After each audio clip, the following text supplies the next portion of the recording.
वतन से मोहब्बत करते हैं।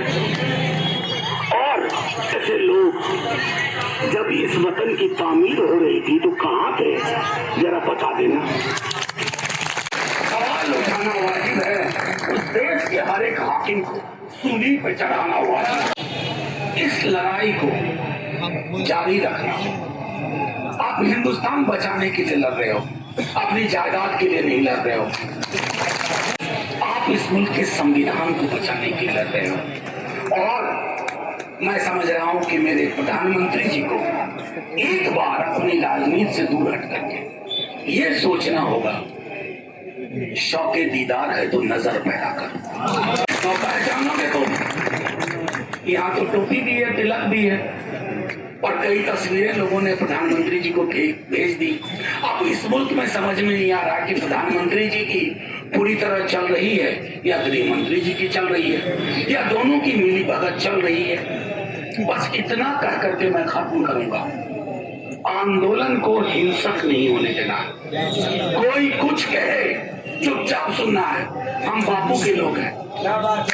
और मैं तो पुलिस वाले जो आसपास हूँ उनसे भी आग्रह करूंगा, तुम्हारा मालिक इस मुल्क में अगर कोई है तो संविधान है।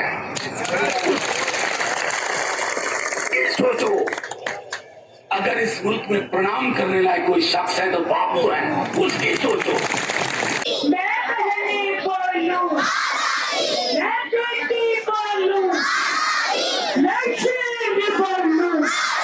आज 18 दिन से प्रोटेस्ट चल रहा है, इसमें आपका क्या मानना है? ये CAA NRC काला कानून सही है गलत है? गलत है। इसमें आपकी क्या मांगे हैं, क्या विचारधारा है, क्या सोचती हैं आप? हिंदू मुस्लिम सिख ईसाई हम दोनों भाई भाई रहने दो, हमें दोनों को भाई भाई हिंदू मुस्लिम भाई।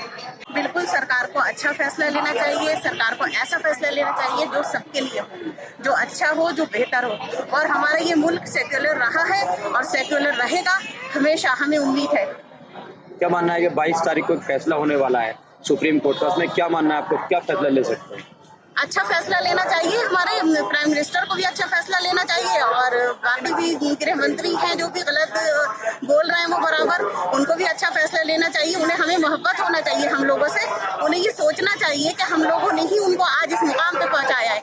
हाँ, हम तो यही चाहते हैं कि हिंदुस्तान के चीफ जस्टिस भी यहाँ के लिए अच्छा फैसला ले और कोर्ट भी यहाँ के लिए अच्छा फैसला ले, इस चीज़ के लिए अच्छी बात सोचे और अच्छा करे, और हमारे मुल्क में जो अमन है, जो शांति है, वो कायम रखे।